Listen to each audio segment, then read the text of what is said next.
আসসালামু আলাইকুম, সবাইকে শুভেচ্ছা জানিয়ে আজকের ভিডিও শুরু করতে যাচ্ছি। আজ শুধুমাত্র শুটকি প্রেমীদের জন্য দুর্দান্ত একটি রেসিপি নিয়ে হাজির হলাম।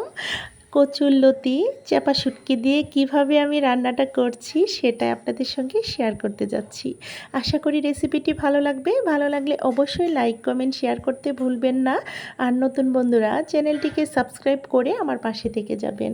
পাশে থাকা অল অপশনটিতে ক্লিক করে দেবেন যেন নোটিফিকেশান সবার আগে আপনার কাছে পৌঁছে যায়। সবার প্রথম এখানে আমি 1 কেজি পরিমাণ কচুরলতি খোসাটা ছাড়িয়ে আমি আমার পছন্দ মতো টুকরো করে লম্বা লম্বা টুকরো করে রেখে দিয়েছি। এরপর এখানে 2 ধরনের চাপা শুটকি নিয়েছি, একটা হচ্ছে পুঁটি মাছের, আরেকটা আমি এই মুহূর্তে মনে পড়ছে না, আপনারা কমেন্টে বলে যাবেন।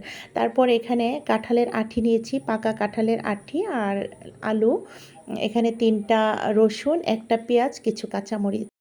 পাকা কাঁঠালের উপরের যে আবরণটা, শক্ত আবরণটা, যে চামড়া খোসাটা ছাড়িয়ে নিয়েছি আর লাল আবরণটা রেখে দিয়েছি। আর 2টা মিডিয়াম সাইজের আলু খোসাসহ কেটে নিয়েছি। তারপর কেটে নেওয়া লতিগুলো একটা বড় বোলে রেখে দিয়ে 1 টেবিল চামচ পরিমাণ রেগুলার যে লবণ দিয়ে 10 থেকে 15 মিনিট অপেক্ষা করব। তারপর দেখুন হাতের সাহায্যে কী পরিমাণ আমি জুড়ে জুড়ে কিন্তু এগুলা কষলিয়ে নিচ্ছি।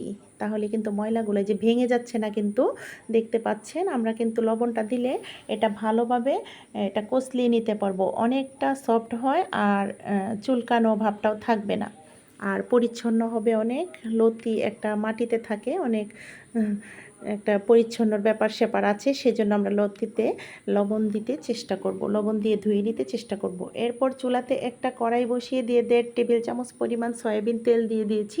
তারপর 3টা রসুন, একটা পেঁয়াজ ভালোভাবে থেতো করে নিয়ে এটা আমি নরম করে একটু ভেজে নিয়েছি। এই পর্যায়ে বাটা মশলা দিয়ে দিচ্ছি। এখানে শুধুমাত্র হলুদ ও মরিচ আর স্বাদমতো লবণ দিয়ে মশলাটা কষিয়ে নিয়েছি 5-6 মিনিট।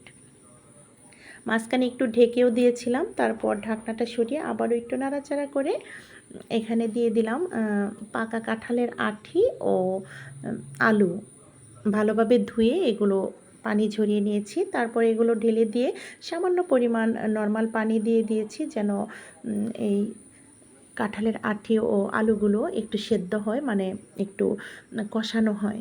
তো আমি 4-5 মিনিট কষিয়ে নিয়েছি। কষিয়ে নেওয়ার পর এখানে যে কেটে ধুয়ে রাখা লতিগুলো ঢেলে দিলাম।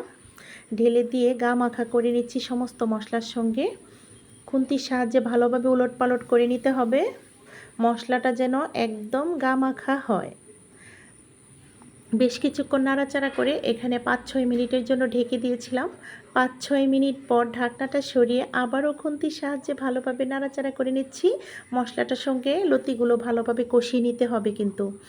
তারপর এই পর্যায়ে দিয়ে দিচ্ছি এখানে 3-4টা মিডিয়াম সাইজের পাকা টমেটো ধুয়ে কেটে নিয়েছি, এগুলো দিয়ে দিলাম। এরপর এখানে চাপা শুটকিগুলো ধুয়ে ওইগুলো দিয়ে দিয়েছি আর কিছু কাঁচামরিচ দিয়ে দিয়েছি। দিয়ে দেওয়ার পর খুন্তির সাহায্যে ভালোভাবে উলটপালট করে নিচ্ছি। মিশিয়ে নিয়ে এখানে দিয়ে দিলাম গরম পানি। আমরা অবশ্যই রান্নাতে গরম পানি দিতে চেষ্টা করব। এখানে আমি 1.5 কাপ পরিমাণ গরম পানি দিয়েছি।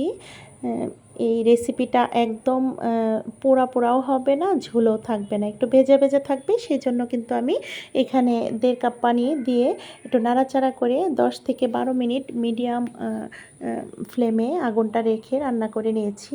10-12 মিনিট পর চুলার আগুনটা বন্ধ করে দিয়েছি। হয়ে গেল লতা শুটকির রেসিপি। আলহামদুলিল্লাহ। এখন একটা সার্ভিং ডিশে সার্ভ করে আপনাদেরকে দেখিয়ে দিলাম। দেখুন দেখতে কতটা লোভনীয় লাগছে, খেতেও কিন্তু দুর্দান্ত ছিল। একবার হলেও ট্রাই করে দেখবেন। পাকা কাঁঠালের আঁটি দিয়ে এই লতির রেসিপিটা চাপা শুটকি দিয়ে কিন্তু অসাধারণ হয়। আমরা চেষ্টা করব এটাতে একটু লেবুর রস নয়তো টমেটো, একটু টক জাতীয় কিছু দিলে গলায় ধরবে না। এখন আমি একটা লতি ভেঙে দেখিয়ে দিলাম। তো সবাইকে আগামী ভিডিও দেখার আমন্ত্রণ জানিয়ে আজকের মতো এখানেই। আল্লাহ হাফেজ। আসসালামু আলাইকুম।